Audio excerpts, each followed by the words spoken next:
Hello agripreneurs. Di 2 episode sebelumnya kita udah belajar banyak budidaya pisang dengan Mbah Lasio. Sekarang kita mau perdalam lagi nih tentang bibit yang baik, pembuatan pestisida nabati, dan juga tips membuat pupuk organik. Nah, itu semua mau kita bagi jadi 3 episode. Sebelum lanjut lagi, buat kamu yang belum subscribe, ayo subscribe dulu dan aktifkan notifikasinya agar kamu dapat pemberitahuan video terbaru dan bermanfaat dari kami. Tentunya kamu udah belajar banyak budidaya pisang secara menyeluruh di episode sebelumnya, mulai dari persiapan lahan, penanaman, pemeliharaan, pengendalian gulma, pengendalian hama dan penyakit, sampai pemanenannya. Mbah Lasio udah kasih tahu ke kamu dengan sangat jelas dan padat. Penjelasan itu juga sesuai praktek budidaya yang selalu dilakukannya. Tapi, ada beberapa hal yang menurut kami penting dan perlu dijelaskan lebih detail lagi. Selain itu, hal-hal ini juga kerap ditanyakan agripreneur semua di kolom komentar.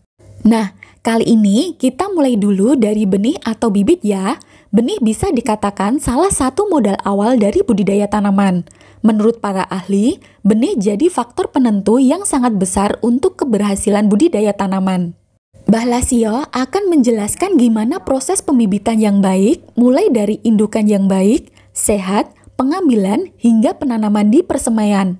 Selepas dari persemaian, fisik benih juga sangat penting. Tentu tujuannya agar penanaman bisa berhasil. Gak perlu lama-lama lagi, yuk kita simak penjelasan dari Mbah Lasio. Tips pembibitan yang bagus adalah diantaranya anakan diambil dari indukan. Ini terus langsung sebelum dimasukkan dalam polybag, ini harus divaksin dengan pestisida alami tersebut di dalam lubang polybag, sehingga akar yang akan dimasukkan itu akan lebih cepat bila kita berikan pestisida alami dan zat perangsang tumbuh dari ZPT itu sendiri, sehingga nanti pertumbuhan akan lebih cepat. Dan yang lebih baik nanti apabila mau ditanam, maka harus dalam polybag ini dikasih pestisida atau disiram dengan pestisida. Nah, oleh karenanya proses pembibitan yang baik adalah menggunakan indukan yang SOP, artinya indukan sehat, induknya, bibitnya sehat, dan istilahnya posisi dalam pengambilan betul, jadi tidak hanya sepertiga yang kena bonggolnya, itu tidak bagus. Nah, setelah itu dalam tips pembibitan yang baik adalah sebelum disemai dalam polybag, maka tadi kita silahkan untuk vaksin dalam ember dengan larutan pestisida maupun dengan menggunakan ZPT. Setelah itu hasilnya bibit yang baik ini ambon seperti ini. Ini ambon, raja, kepok, ini ambon. Ini tanaman yang siap ditanam, ukurannya tidak terlalu besar dan tidak terlalu kecil. Kalau sekian ini masih seperti ini kurang besar sedikit. Biar nanti agak seperti ini tumbuhnya, biar nanti cepat hidup. Dan kalau ini adalah bibit yang jelek. Ini bibit yang jelek, diantaranya bibit hanya kecil dan ini kelihatan tidak subur, maka ini istilahnya kami anggap kurang sehat dan ini jelek, walaupun ini ternyata sehat tapi ini kurang baik.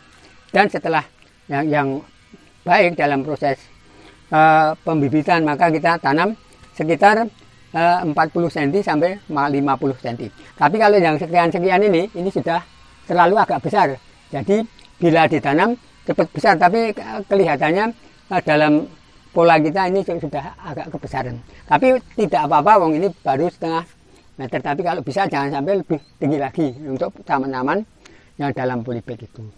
Nah, oleh karenanya saya ulang, pertama pembibitan yang baik dan perawatan bibit itu dengan mengambil indukan yang baik, sehat, dan menggunakan medianya untuk penyemaian itu.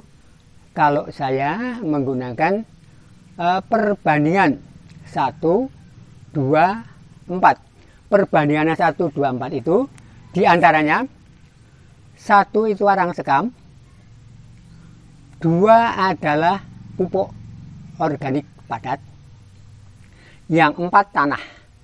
Jadi kita usaha bibit itu jangan terlalu subur. Karena apa? Kalau di dalam pembibitan terlalu subur, nanti bila ditanam bisa kurang subur. Karena istilahnya ini di sini banyak pupuknya, terus nanti di lahan kadang-kala kurang, sehingga nanti akan kurang subur. Dan setelah kita tanam, nanti kita tunggu perkembangannya. Dan selanjutnya untuk penanaman yang tepat sudah ditanam itu yang besarnya kira-kira 40 cm ke atas. Dan yang 50 cm ke atas itu boleh ditanam, tapi istilahnya kurang pas dengan posisi. Namun juga termasuk yang baru 25 cm ditanam juga kurang bagus karena masih sangat terlalu kecil. Maka itu dengan demikian untuk penanaman pisang ini mari silahkan dengan jarak yang sekemauannya, tapi dengan ideal adalah menanam pisang untuk di lingkungan kita ini 3 meter kali 3 meter. Demikian penyampaian saya, dan ini pemeliharaan bibit yang bagus adalah selalu kita amati, selalu kita vaksin sebelum kita masukkan dalam polybag, dan selalu kita siram, jangan sampai di antaranya polybag ini kekeringan. Kalau kekeringan nanti akhirnya alum.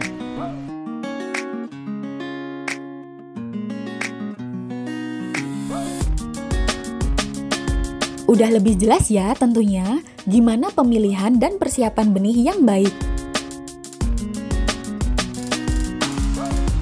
Di sini, Mbah Lasio nggak membedakan mana yang lebih baik antara perbanyakan kultur jaringan dan yang konvensional ya.